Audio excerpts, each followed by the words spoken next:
Adolf Hitler did not rise to the pinnacle of power alone. Behind his figure stood a series of loyal Nazi hierarchs like Himmler, Goebbels, and Göring, whose fidelity and fanaticism constructed the empire of horror. In the dark days of the Third Reich, there was an undisputed leader who was the Führer, but he was sustained by the political and Machiavellian machinations of these characters. However, as if it were the plot of a Greek tragedy, deaths were decisive in the narrative.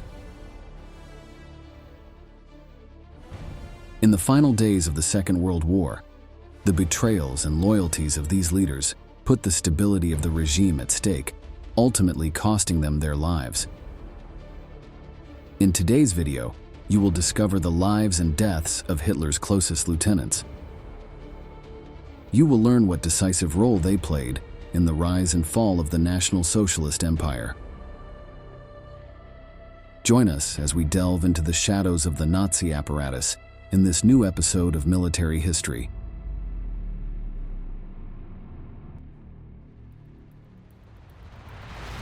Adolf Hitler.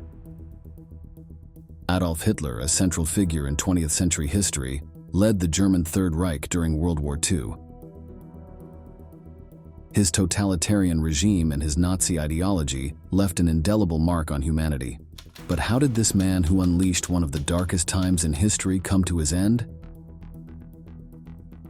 Hitler, born in Austria in 1889, rose to power in Germany in the 1930s, establishing a government that spread hatred and intolerance toward what he considered the dregs of society. His leadership led the world to the most devastating armed conflict known to mankind. As the Allies advanced into Europe and the Soviets laid siege to Berlin, the German Chancellor found himself in a desperate situation in 1945. Trapped in his underground bunker in Berlin, with the Soviet Red Army advancing relentlessly, the Nazi leader faced inevitable collapse of his empire. On April 30th, 1945, when the Allied forces had laid siege to the German capital, Hitler made a decision that would seal his fate: suicide. Accompanied by Eva Braun, who had become his wife just a day before, the Führer ingested poison and shot himself in the head. The Chancellor's end marked the collapse of the Third Reich and the beginning of the German surrender. The news of Hitler's death resonated around the world and symbolized the end of an era characterized by brutality and intolerance. The exact place of his death, the bunker beneath the Reich Chancellery, was kept hidden for years.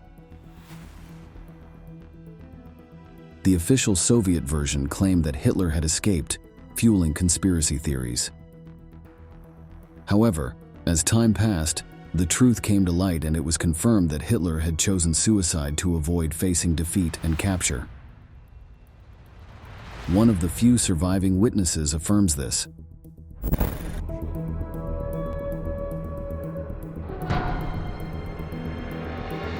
I will never forget this. Hitler by the table, his head on the table. And Eva lay on the couch, her head towards him. The death of Adolf Hitler marked the end of a dark chapter in world history. Although his legacy endures as a grim reminder of the dangers of racism and fanaticism, the narrative of his life and his tragic demise continues to be subject to analysis, debate, and reflection today, much like those of his lieutenants. Heinrich Himmler. Heinrich Himmler, a key figure in the Nazi regime, played a sinister role as the architect of Adolf Hitler's repressive and genocidal policies during World War II. His life and unexpected demise reveal dark and ominous aspects of the history of the Reich. Born in 1900, Himmler was a fervent follower of the doctrines dictated by the Führer from an early age. He rose rapidly through the ranks of the National Socialist Party and became the leader of the feared SS, the paramilitary organization responsible for numerous war crimes and atrocities. Not only that, but he was also one of the architects of Hitler's final solution, the plan for the systematic genocide of Jews. As the war progressed and Germany's defeat became imminent, Himmler began to explore desperate options to save himself. In a surprising twist, he attempted to negotiate with the Allies to ensure his own survival and that of his inner circle.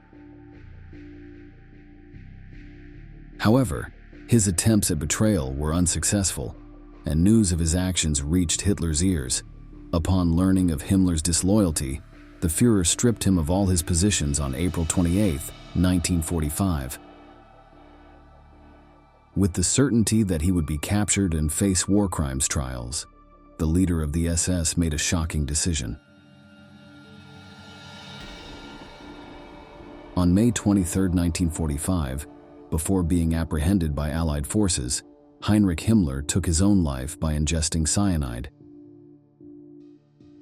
His death marked the end of a man who, though initially loyal to the Führer, desperately sought to save himself as the Nazi regime crumbled. Himmler's betrayal and suicide influenced the subsequent internal disintegration of the Nazi regime towards the end of the war. His story reflects the moral and political complexity of those dark times. Himmler's downfall serves as a reminder of the traumatic acts and extreme decisions that marked the collapse of the Third Reich. However, the chief of the SS was not the only controversial figure of the regime. Hermann Göring. Hermann Göring, a central figure in the Nazi regime, stood out as one of the most influential and controversial leaders in Hitler's Germany. Born in 1893, he was a decorated combat pilot during World War I, and his loyalty to Hitler led him to quickly rise through the Nazi ranks. He played a crucial role in the creation of the Gestapo and the SS, as well as in the implementation of anti-Semitic and repressive policies. Among his darkest tasks, he participated alongside Hitler and Himmler in the execution of the sinister final solution, becoming one of the indispensable men of the Reich. During the Nuremberg trials after the war, Göring stood out for his defiant and proud attitude as he vehemently defended the actions of the Nazi regime. His steadfast loyalty to Hitler and his denial of the atrocities committed marked his defense, portraying an unrepentant figure until the end. Such was his sentence recorded during the trial. Hermann Wilhelm Göring, on the counts of the indictment of which you have been convicted, the tribunal sentences you to death by hanging. Joachim von Ribbentrop. However, when the inevitability of his doom became clear, Göring made a decision as shocking as it was cowardly. On October 15, 1946, one day before his scheduled execution, he committed suicide by ingesting cyanide in his cell. This final act, although dramatic, was consistent with the image of a man who, until the last moment, defended his convictions and the Nazi legacy to the point of dying in his law. His life and his fateful death allow us to take a look at the entrails of the beast of National Socialism. The idea of dying proudly holding the flag of the Third Reich, rather than negotiate and betray its nefarious ideals as Himmler had done, was only possible in a totalitarian regime that generated devotees of fanatical loyalty. Joseph Goebbels. Let us now delve into the shocking story of Joseph Goebbels, one of the most important intellectuals of the Third Reich, whose role was to be in charge of the Nazi propaganda machine. His life and his dark end offer an intense insight into the final days of Hitler's regime. Born in 1897, Goebbels emerged as a key figure in the National Socialist Party, displaying his skills as an orator and mass manipulator. His mastery of systematic proselytism contributed significantly to the Führer's rise to power and the consolidation of the totalitarianism of the German Party. In the last days of the Reich, when defeat was already imminent, Goebbels remained loyal to Hitler until his bitter end. As Allied forces advanced on the Berlin city in 1945, the fanatical official noted his crucial role as Minister of Propaganda and played a key role in perpetuating the illusion of Nazi resistance. However, Goebbels' loyalty to the Third Reich was tested at decisive moments. As the fall of Berlin became inevitable, Goebbels made a decision that still sends shivers down the spine to this day. On May 1, 1945, he, along with his wife Magda, poisoned his 6 children before taking his own life, but not before consensually murdering his wife.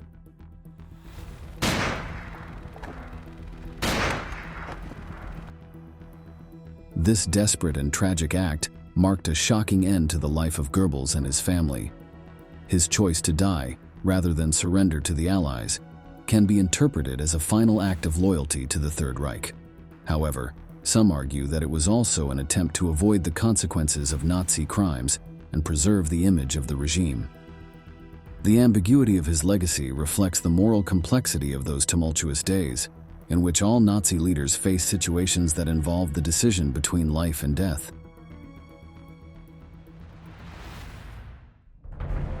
Erwin Rommel.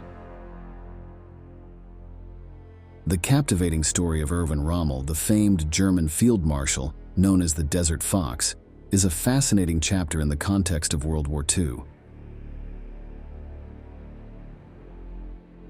Rommel, born in 1891, stood out from an early age as an exceptional military strategist. His cunning and tactical skills earned him significant successes in the North African campaign, where he earned the nickname for his skillful handling of German troops in the desert. As the war progressed, Rommel, who had initially been an ardent supporter of Hitler, began to question the tactics of the Nazi regime. Unlike many high-ranking German officers, the Desert Fox was not directly involved in war crimes.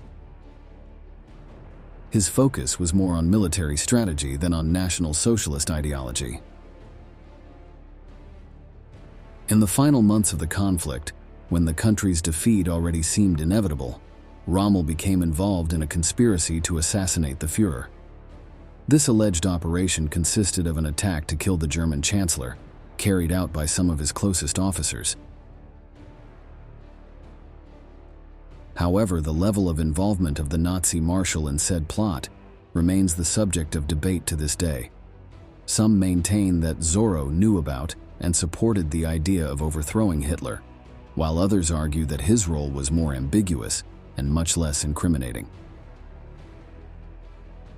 The situation reached a fever pitch when Rommel was directly accused of his alleged participation in the plot. Faced with the imminent public intimidation and the inescapable harassment of his family, the marshal chose suicide on October 14, 1944.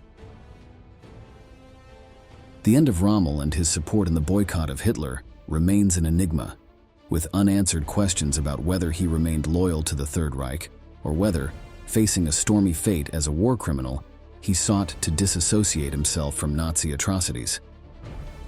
The death, although marked by the gloom of a suicide, highlights the difficult decisions that many Nazis faced in the final days of the conflict.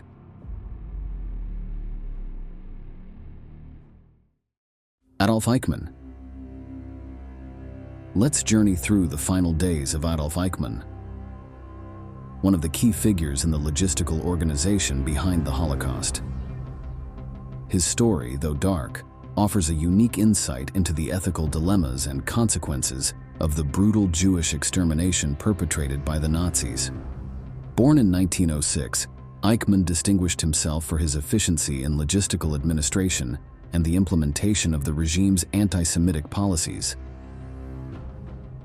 He was another central engineer in the final solution, coordinating the deportation and extermination of millions of Europeans who, according to Hitler, weakened the Aryan race. After the war, Eichmann managed to elude justice and found refuge in Argentina.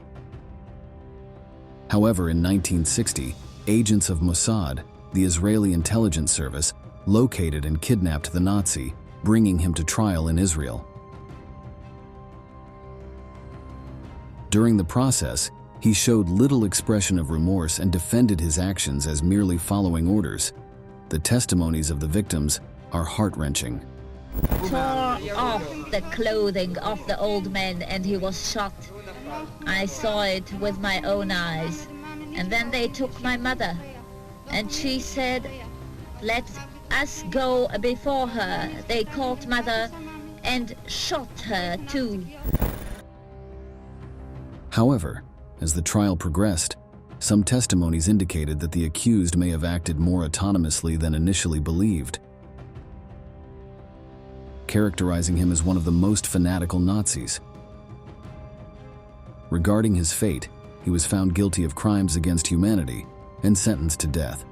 Before his execution in 1962, Eichmann expressed remorse for the consequences of his actions, although many questioned the sincerity of his words.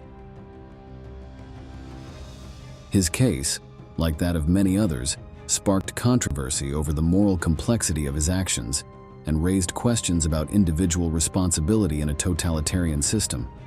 His death marked a milestone in the pursuit of justice for the crimes of the Holocaust and left a legacy of ethical debates about guilt and repentance. Rudolf Hess. There's an enigma surrounding the death of Rudolf Hess, a cryptic and controversial figure within the Third Reich. Born in 1894, he was one of Adolf Hitler's closest collaborators and played a key role in the early spread of Nazism. Known for his unwavering loyalty to the Führer, Hess was appointed Secretary of the Nazi Party in 1933 and later held the position of Deputy Minister to the Chancellor himself. It was clear that he was a lifelong member of the National Socialist Party and a vehement admirer of Hitler. However, in 1941, he carried out an action that puzzled many. He flew solo to Scotland to seek peace negotiations with the United Kingdom. On May 10th, in an attempt to establish clandestine contact and negotiate peace with the mentioned country, he landed his Messerschmitt Bf 110 aircraft near the Scottish town of Eaglesham.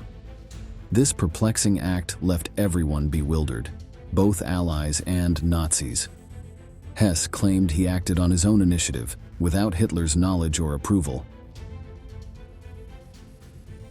Although his peace mission was unsuccessful, the episode generated speculations and conspiracy theories that persist to this day. Captured by British authorities, Hess was imprisoned and later tried in Nuremberg after the war ended. After the collapse of the Third Reich, he was tried in Nuremberg for war crimes and crimes against peace. Despite being sentenced to life imprisonment, some suggest that Hess did not betray the fundamental ideas of Nazism, and that his flight to Scotland was a desperate attempt to seek a solution that would avoid Germany's and his beloved Führer's annihilation. In 1987, Hess died in Spandau prison in West Berlin, under circumstances that still generate speculation. Officially, his death was classified as suicide, although some argue that he was murdered as part of a plot to silence him. The mystery surrounding Rudolf Hess persists, sparking debates about his true motivation for flying to Scotland and whether his loyalty to Nazism endured until the end. His life and death are a grim reminder of the hidden secrets within the corridors of power during one of the darkest times in history. Joseph Mengele. Joseph Mengele was an infamous figure within the Third Reich. Born in 1911, Mengele, known as the Angel of Death among Nazi officials, was a German doctor who carried out atrocious experiments on prisoners in concentration camps during World War II. With an outstanding academic profile, but with a terrifying mindset due to the ideology he shared with Hitler, Mengele became the chief physician of Auschwitz. His obsession with conducting aberrant genetic experiments and his involvement in selecting prisoners for the gas chambers earned him a dishonorable place in history. Let's hear a survivor speak about his obsession with twins.